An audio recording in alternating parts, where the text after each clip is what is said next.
जय श्रीराम. हर हर महादेव. मी सचिन पाटील. आजचा आपला विषय आहे की लेन्सकार्टने टिकलीला मंगळसूत्र, कुंकू कपाळाला असलेलं या गोष्टींवर त्यांच्या एम्प्लॉईजसाठी, त्यांच्या वर्कर्ससाठी बॅन आणलं आणि ऑफिशियल त्यांनी तशा पद्धतीचं कंपनीचं जे सर्क्युलर आहे किंवा त्याच्यामध्ये जी नियमावली आहे त्याच्यामध्ये तसा उल्लेख केला आहे. मात्र हिजाब, बुरखा आणि तत्सम काही गोष्टी, पगडी वगैरे शिखांसाठी त्या गोष्टींवर कुठल्याही पद्धतीचं बंधन नाही, बॅन नाही. हा आपला आजचा विषय आहे.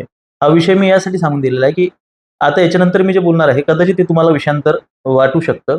मूळ विषयावर यायला थोडा जर उशीर लागला तर मी नेमकं कशाबद्दल बोलतोय याची तुम्हाला कल्पना यावी यासाठी. तर मूळ विषयावर येण्यापूर्वी मी तुम्हाला एक गोष्ट सांगतो की काही दिवसांपूर्वी एक हिंदुत्ववाद्यांचं संमेलन बसलेलं होतं. त्यामध्ये 80च्या वर हिंदुत्ववादी आलेले होते. त्यामध्ये काही संघटनांच्या पदाधिकारी, पक्षाची काही लोकं, काही सोशल मीडियावर काम करणारी, काही ग्राउंड लेव्हलवर काम करणारी, काही गोरक्षक अशी वेगवेगळी लोकं होती. त्या कार्यक्रमाला मला जायला थोडा उशीर झाला. मी थोडा उशिरा पोहोचलो आणि थोडा मागे खुर्ची टाकून बसलेलो होतो मी. माझ्यासोबत काही माझी मित्रमंडळी होती. मला खूप त्यांनी आदर दिला. आदराने त्यांनी विचारलं, की "तुम्हाला काही बोलायचं आहे का?" तर मी म्हटलं, "नाही, मी मी ऐकणार फक्त." मी बऱ्याच ठिकाणी जाऊन ऐकतो.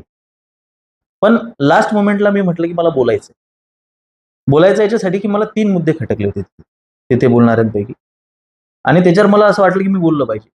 आणि तेव्हा अ, आयोजकांनी फार आदराने, "हो, हो, बोला." सगळ्याच लोकांनी, "हो, हो, बोला तुम्ही."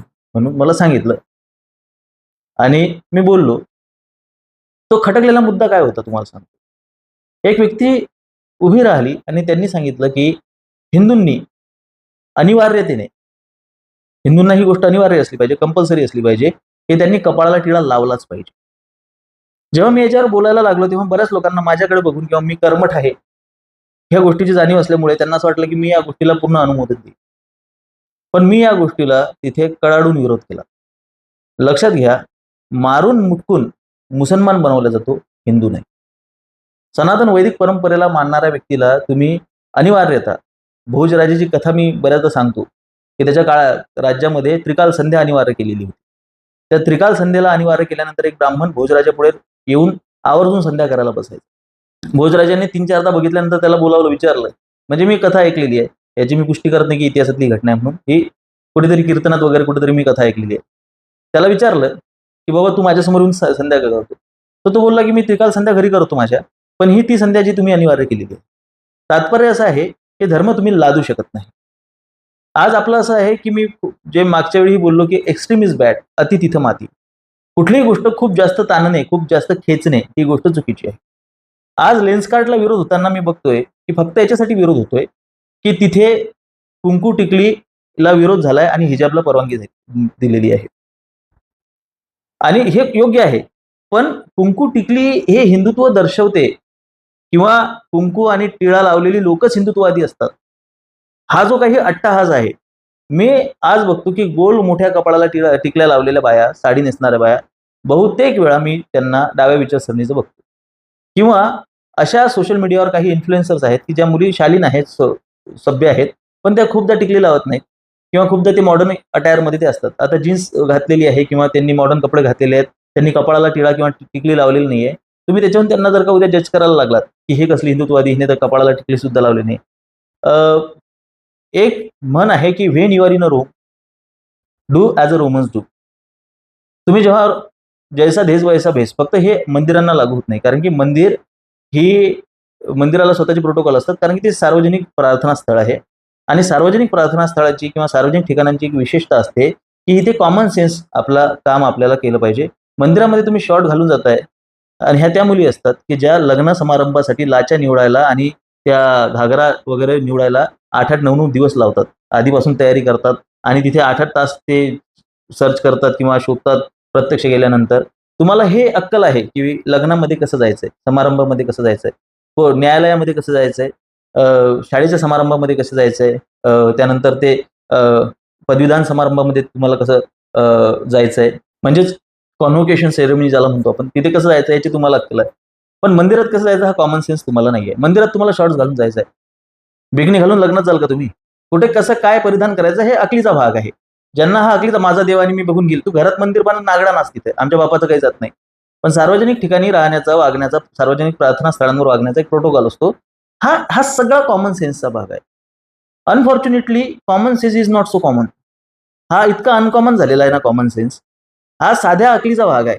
लेन्सकार्ट सारख्याच कंपनीला हा थुकरट नियम करावासा वाटला की शाळा महाविद्यालयांच्या बाहेर आपण एक चित्र पाहतो की परीक्षेच्या वेळी हिजाब घातलेल्या पुरी आतमध्ये जात आहेत, बुरखा घातलेल्या मुली आतमध्ये जात आहेत आणि हातातले धागे तोडले जात आहेत. हा गाढवपणा बंद झाला पाहिजे. हा मूर्खपणा बंद झाला पाहिजे. अति तिथे माती. त्या एवढ्या धाग्यामध्ये तुझ्या बापाने तिथे चीट नेली होती का? त्याच्यात कॉपी तुझ्या आजोबाने केली होती का भोसडीची आहे की तुला हातातला तो धागा कापा वाटतोय? प्रशासनामध्ये जो हिंदू धर्माबद्दल द्वेष आहे त्याला पहिले सरकारने मॅनेज केलं पाहिजे. परवा एक एक येड सवा आयपीएस बोलला, प्रेमानंद अच्छा आदमी है पर लेकिन वो फैलाता अंधविश्वासी है. अरे भोसडीचे आहे. तू एका धर्माच्या धर्मगुरूबद्दल ज्यांना इतका आदर स्थान आहे त्याच्याबद्दल बोलताना तोंड नीट वापरणं. आणि तू कुठल्या लेवलचा आयपीएस आहेस आणि कशाच्या आधारे तुझ्यापेक्षा जास्त मार्क्स भेटलेली घरी बसलेले आहेत. म्हणून साल्यांनो हे जे म्हणतात ना की तिथे पात्रता पाहिजे बसायला, हे त्याचं कारण आहे. तू तिथे जाऊन तू जे भुंकतोयस ना, ही जी भुंकण्याची मुभा आपल्या देशामध्ये भेटलेली आहे ना, तो आयएएस असो आयपीएस असो कुठल्याही लेवलचा व्यक्ती असो, हजारो लाखो लोकांच्या श्रद्धास्थानावर बोलताना त्याला जर का एवढा कॉमन सेन्स, त्याला एवढी अक्कल नसेल भोसडीच्याला, तर या लोकांचं काय केलं पाहिजे? हा प्रश्न आपण विचारला पाहिजे. हा कॉमन सेन्सचा भाग आहे की मी आयपीएस आहे, मी काय निर्वाळा करणार आहे, काय न्यायदान मी करणार आहे. जर का माझ्या मनामध्ये आधीच इतका द्वेष भरलेला आहे की निदान वयाने मोठ्या व्यक्तीबद्दल कसं बोलावं हे तुझ्या मायने तुझ्या बापाने तुला शिकवलं नाही का रे? निदान वयाने मोठ्या व्यक्तीबद्दल काय बोलावं.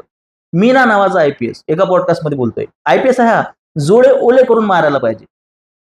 तसंच लेन्स कार्डचं झालंय की काय गरज आहे हा हा फालतूपणा करायची. जसं मी बोललो की बाबा टिळा किंवा टिकली आजच्या काळामध्ये हिंदुत्ववादी आहेत की ज्यांना बाहेर जात असताना त्यांना वाटतं की बाबा ठीक आहे आम्ही आजच्या काळाशी समरस असलो पाहिजे, त्याच्या आतमध्ये हृदयामध्ये तो धर्म घेऊन चालतोय, पण तो मंदिरात गेला आणि त्यांनी कपाळाला टिळा लावला. मग तुमची अशी अपेक्षा आहे की त्यांनी तो टिळा लावून तुमच्या ऑफिसमध्ये येऊ नये. म्हणजे जर का रोज एखादा व्यक्ती पूजा करत असेल आणि कपाळाला टिळा लावत असेल, टिळा हे त्याच्या हिंदुत्वाची ओळख नाही आहे, पण त्याने टिळा पुसावा हे सुद्धा तुम्ही अनिवार्य करू शकत नाही ना. त्याने जावं, चेहरा परत धुवावा, टिळा पुसावा आणि नंतर त्याने कामाला जावं. पहिली गोष्ट म्हणजे हा इतका खोल रुजलेला आस्थेचा विषय आहे की सर्वप्रथम आपण एक लक्षात घेतलं पाहिजे की शाळा महाविद्यालयांमध्ये कळे आपल्याला घालायची परवानगी नसते. मी कळं घालायचो तर माझे पीटी शिक्षकांसोबत माझं त्याच्यावर कॉन्फ्लिक्ट झालं. म्हणजे असं नाही की मी काढणार नाही वगैरे, ते सुजात आंबेडकरांसारखं की केस वाढवायला दिले नाहीत म्हणून मी केस वाढवले, असं नाही. आर्ग्युमेंट याच्यासाठी झालं की ते माझं खूप जबरदस्तीनं कळं काढून घेत होते. मी म्हटलं मी काढतो माझ्या हाताने, मी माझ्या खिशात ठेवतो, तुम्ही जप्त करू नका. कळलं काही म्हणजे माझ्या बापाचा हरामाचा पैसा थोडी आहे. मी शाळेत येताना काढायचं विसरलो, मला माझ्या खिशात ठेवते. तर ते विषय चिघळला.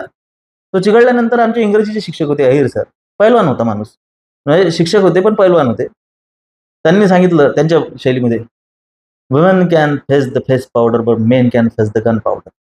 अरे हे पुरुषार्थाचं लक्षण आहे. चवळा लंबा चवळा माणूस, एकदम दाढी मिशा दाट, गवळी समाजाचे होते आणि काय ते कळ काढायला लावताय तुम्ही पोरांना. हा त्यांचा विचार झाला ना की पंजाबमध्ये सगळी मुलं हातात कळं ठेवतात.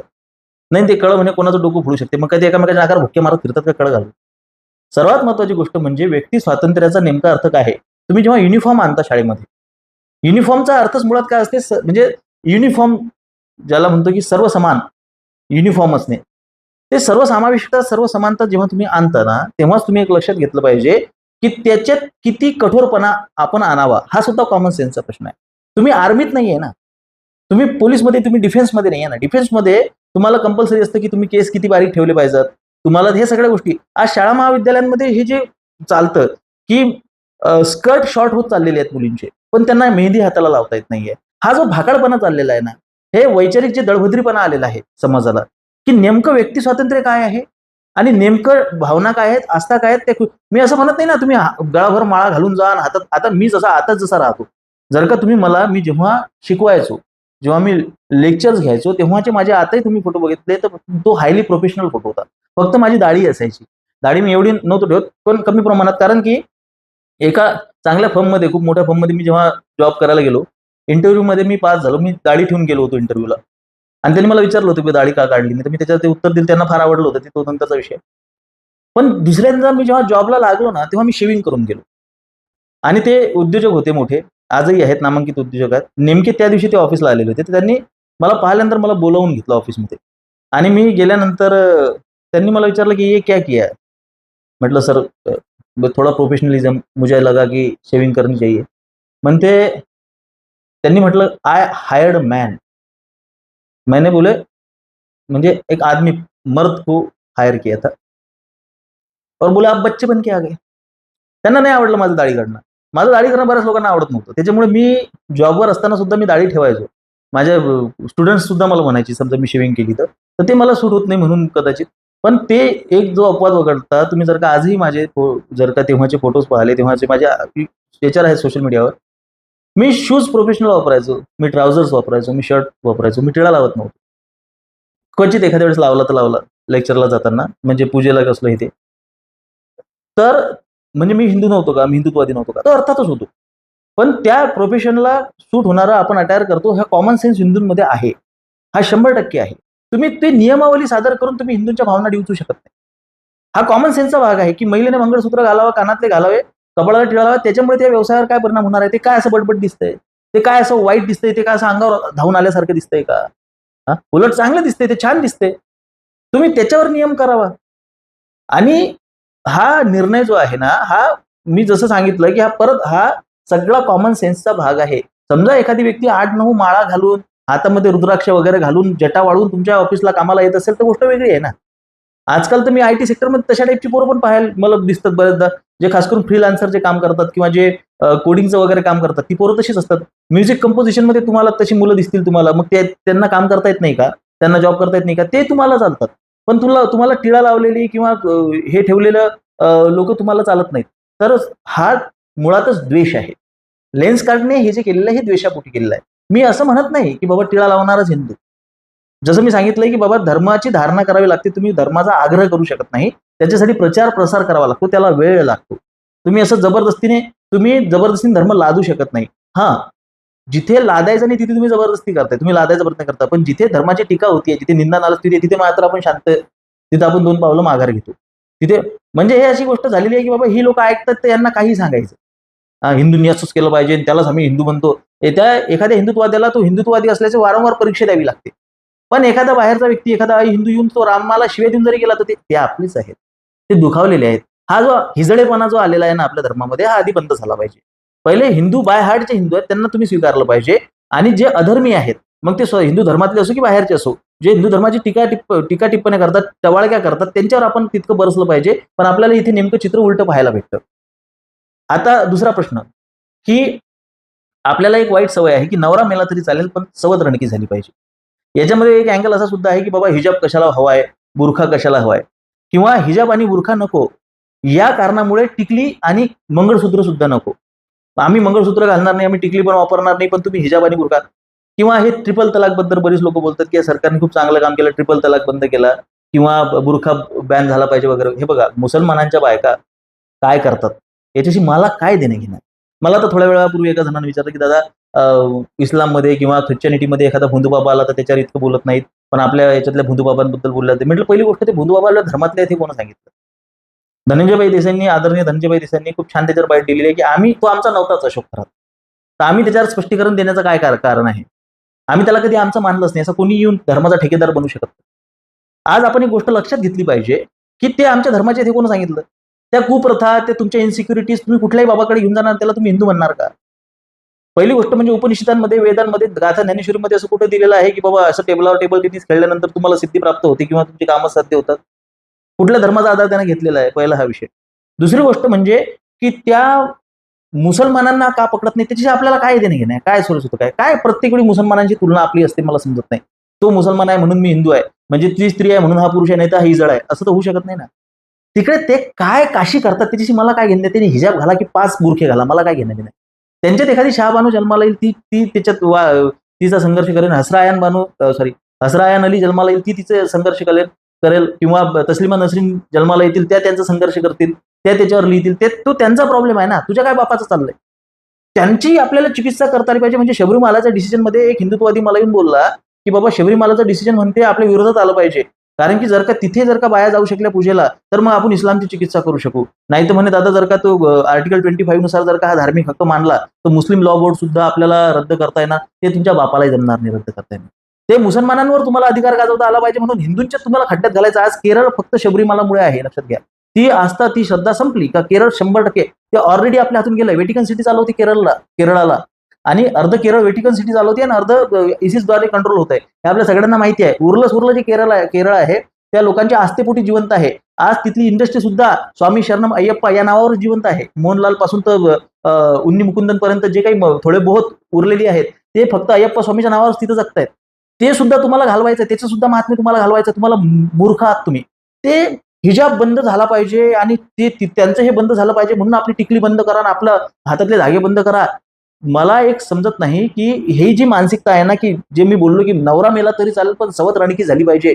त्यांच्या स्त्रियांचं कसं त्यांचं ते पाहत बसतील. तुम्ही ठेका घेतलाय का? तुम्ही तुमचा धर्म वाचवा. मला 295 कलम रद्द झाली पाहिजे म्हणून एका सावरकरवाद्याने इतकं आर्ग्युमेंट केलेलं आहे माझ्यासोबत. खूप म्हणजे 3-4 पानाचा आर्ग्युमेंट आहे. सोशल मीडियावर झालं होतं. नाही आपल्याला इस्लामची चिकित्सा करता आली पाहिजे. एशियन इंडियाचा कायदा रद्दच झाला पाहिजे. ब्लास्फेमीचा कायदा रद्दच झाला पाहिजे. अरे इकडून तिकडून एक गोष्ट आहे जी हिंदूंना थोडंफार प्रोटेक्ट करू शकते.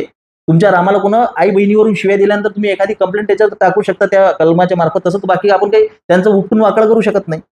पण जे मुसलमान म्हणतात की गुस्ताखी नबी की एक ही सजा सर तन से जुदा, जे तुमचं मुंडकं छटायला बसलेली आहे त्यांची चिकित्सा तुम्हाला करायची आहे. ते तुमच्या बापाच्या नाही होणार नाही. तुम्हाला घुसून मारतील, ते शोधून मारतील साल्यांनो. पण त्यांची चिकित्सा मला करता आली पाहिजे म्हणून मी माझ्या धर्माला म्हणजे माझ्या शेजारचे जे दोन्ही डोळे निकामी व्हायसाठी माझा एक डोळा मी फोडून घ्यायचा. हा जो मूर्खपणा, हा जो बावळटपणा चाललेला हा आधी बंद झाला पाहिजे. हिंदूंनी स्वतःच्या धर्मापुरता, स्वधर्मापुरता विचार केला पाहिजे. कॉमन सेन्सचा खूप जास्त प्रमाणात वापर झाला पाहिजे हिंदूंमध्ये, की बाबा आमची हरकत नाही की तुम्ही शाळा महाविद्यालयांपासून तर सगळ्या इथे तुम्ही टिकली वगैरे तुम्ही हे करा, की बाबा ते तुम्ही सहसा वापरू नका. पण तुम्ही अध्यादेश नाही काढू शकत. मला जर का उद्या मी मंदिरातून आलोय, मी एखाद्या मठातून आलोय, तर मी तिथून कपाळाला पुसून येऊ असं इतकी जबरदस्ती का? इतका तुमचा का दुराग्रह आहे?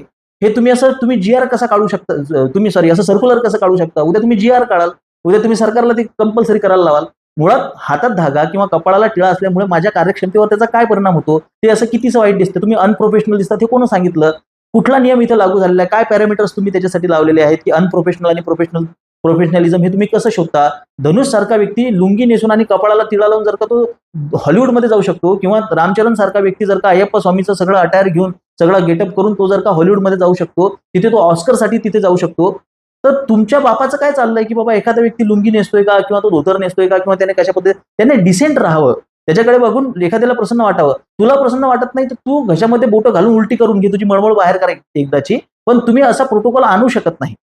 याच्यावर थोडीशी लॉजिकल आपली आर्ग्युमेंट झाली पाहिजे. लॉजिकल आर्ग्युमेंट अशी आहे की मला माझा धर्म जोपासण्याचा पूर्णतः अधिकार आहे आणि हिंदूंमध्ये तितका कॉमन सेन्स आहे की कुठे कसं राहावं, कसं जावं. त्यामध्ये थोड्याफार प्रमाणामध्ये जर का हिंदू कुठेतरी टिळा लावत असेल, कुठेतरी एखादी महिला मंगळसूत्र घालत असेल, त्यांना तेवढं समजते ना की बाबा पण मॉडर्न गेटअपमध्ये असल्यानंतर आपण कशा पद्धतीने राहावं, त्याच्यावर ते टिकली नाहीत घालत. त्यांना तेवढं समजते की बाबा कशा पोषकावर कसं राहावं. पण एखाद्या वेळेस घरातून म्हणजे तुम्ही आमच्या घरातले धार्मिक कार्यक्रम सुद्धा बंद करणार आहात का? एखाद्याच्या घरामध्ये समजा पूजा आहे आणि तो पंचा नेसलेला आहे, त्याने पंचा नेसून समजा ऑफिसला जाऊच नाही, तर तुम्हाला गोळ्या घातल्या जातील आणि तुम्हाला नोकरून काढल्या जाईल, असं तुम्ही करू शकत नाही. एखाद दुसऱ्या वेळा तुम्हाला ती फ्लेक्झिबिलिटी ठेवावी लागेल. तुम्ही आर्मी रन नाही करत आहे, तुम्ही गव्हर्नमेंटने चालवत, तुम्ही फडतूस कंपनी चालवत आहात जे इथल्या एम्प्लॉईजवर टिकलेली आहे.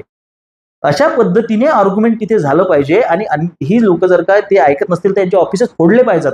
हिंदूंनी तो रुद्रावतार धारण केला पाहिजे. हिंदूंनी यांचे काना उपटले पाहिजेत. हिंदूंनी यांना झोडपून काढलं पाहिजे. कारण की ही जी मानसिकता आहे ही अत्यंत घातक आहे. ही समस्या आहे, लक्षात घ्या. ती त्यांच्या स्त्रियांच्या बद्दल नाही बोलत, त्या अँगलला नाही बोलत आहे मी एक सभ्य युनिफॉर्म समाजाच्या दृष्टिकोनातून बोलतोय. ज्यावेळी तुम्ही एखाद्या सुशोभीकरण झालेल्या शहरामध्ये, खास करून बारामतीमध्ये तुम्ही जा, तिथे खूप काम झालेलं, खूप सुशोभित आहे, किंवा पुण्यातले काही भाग आहेत जे खूप सुशोभित आहेत. त्या गल्ली बोळातून त्या रस्त्यांवरून तुम्ही चालत असताना, तुम्ही ड्राईव्ह करत असताना खूप सुंदर तुम्हाला सगळं आजूबाजूला बघायला भेटत असतं. आणि मग लगेच कुठल्या तरी जयंतीचे तुम्हाला झेंडे दिसतात, उभे आळवे लावलेले, लहान मोठे. एक डॉमिनन्स दिसतो. कोणती जयंती असो, कोणती पर्टिक्युलर कोणी अंगावर घ्यायची गरज नाहीये. विद्रुपीकरण ते तुम्हाला तिथे दिसतं. थोबाडा दिसतात, अमक्या ढमक्या जयंतीच्या शुभेच्छा, म्हणजे चोखलेल्या आंब्यासारखे थोबाडं तिथं तुम्हाला लटकवलेले, वेडी वाकडी काहीतरी, ज्यांची पाहायची इच्छा होत नाही. अमके ढमके दादा, तमके दादा, हे पोस्टर्स, हे बॅनर्स, हे झेंडे, ह्या पताका, भगवी पताका मंदिरावर शोभून दिसते, लक्षात. तिचा सन्मान झाला पाहिजे. तुम्ही तिरंगा कुठेही लावत फिरता का? नाही ना. त्याच पद्धतीने कुठल्याही रंगाचा झेंडा असो, ठीक आहे, एकाच झेंडा चौकामध्ये उभा आहे, मोठा आहे, पण डॉमिनन्स दाखवण्यासाठी तुम्ही ही जी घाण करता, समाजामध्ये. त्याच पद्धतीने डॉमिनन्स दाखवण्यासाठी ह्या जो बुरखा आहे, डॉमिनन्स दाखवण्यासाठी ही जी जाळीदार टोपी आहे, डॉमिनन्स दाखवण्यासाठी ह्या सगळ्या ज्या गोष्टी होत आहेत, ही आपल्या देशासाठी खूप मोठी समस्या आहे. हे आपण लक्षात घेतलं पाहिजे. ज्या पद्धतीने हिंदू इथे एक युनिफॉर्म नेस त्याच्यामध्ये ठेवतो. वारकरी संप्रदाय सुद्धा जर तुम्ही बघितला तर त्याच्याकडे पाहिल्यानंतर डोळ्याला शांत वाटते. ते काही अग्रेसिव्ह नसतात, ते काही त्यांचा डॉमिनन्स दाखवत नसतात, ते साधे भोळे असतात. आणि वारकरी सुद्धा वारीत जाताना तशा पद्धतीचा पोशाख करतात, आपल्याला त्याची कल्पना आहे. पण तुम्ही जेव्हा हिंदूंवर हा अशा पद्धतीचा निर्बंध लागता की त्यांनी कुठल्याही पद्धतीने पारंपरिकपणा त्याची संस्कृती कुठेही दाखवू नये. तुम्ही जर का न्यूझीलंड सारख्या देशामध्ये सुद्धा मावरी त्यांची आयडेंटिटी चेहऱ्यावर गोंधून फिरत असतात, तरी त्या देशाने प्रगती केली ना. मग तुम्ही हा हिंदूंना शहाणपणा काय शिकवता? पोलीस स्टेशनमध्ये मी खूपदा बघतो की कान टोचलेले आहेत, कपाळाला टिळा लावलेला आहे, तर तू गुंड प्रवृत्तीचा आहेस. त्या मावरींना तुम्ही काय म्हणणार, तिथे चेहरा गुंतून घेतात. तर हे बंद झालं पाहिजे. मुसलमानांशी तुलना म्हणून नाही, तर हिंदूंना जर का स्वाभिमानाने एखादा स्वाभिमानी हिंदू असेल माझ्यासारखा, जो कपाळाला नेहमी टिळा लावत असेल किंवा हातामध्ये रुद्राक्ष घालत असेल किंवा त्याच्याने काय माझ्या कार्यप्रणालीवर किंवा काय या देशावर संकट ओढवणार आहे, याच्यावर एक समिती बसून एका समितीचं गठन होऊन याच्यावर संपूर्ण चर्चा चर्वण झालं पाहिजे. दुसरी गोष्ट म्हणजे नाही घातलं तर धर्मावर कोणतं संकट येणार आहे का, हे पण तशी एक दुसरी बाजू आहे की खूप जण कंपल्शनच करतात की हे केलंच पाहिजे. त्याची इच्छा आहे, त्याचं पण मला धर्म लादणे ही संकल्पना आवडत नाही, पण मला धर्मद्रोह्यांना ठेचायला फार आवडतं. धर्मद्रोह्यांना ठेचायचं सोडून किंवा धर्माच्या विरोधात असलेल्या कायद्यांना विरोध करायचा सोडून आपल्या लोकांनाच ते टोचून टोचून पुढे नाही तू हे करायला पाहिजे, याच्यात काही अर्थ नाहीये. तर हा हिजाब आणि बुरका ही समस्या आहे, हे आपण मान्य केलं पाहिजे सर्वात प्रथम, कारण की ते डॉमिनन्स दाखवत आहेत आणि त्याच्यातून क्राईमही वाढतो. ते बुरका घातल्यानंतर आतमध्ये कोण आपल्याला माहिती नसते, तो बुरका उघडणंही आपण बघू शकत नाही. तर गव्हर्नमेंटनंच ह्या गोष्टीला समस्या म्हणून बघणं गरजेचं आहे. तुम्ही जेव्हा डेन्मार्कचं उदाहरण देता, डेन्मार्कमध्ये देव मानला जात नाही असं काही नाहीये. मी मागे बोललो होतो, डेन्मार्कमध्ये आस्तिक नास्तिक काही नाही, तिथे नास्तिकांची संख्या जास्त आहे वगैरे, कसं काही नाहीये. तिथे ऑफिशियल ख्रिश्चन्स आहेत लोक, पण तिथे बुरखाच बंदी आहे.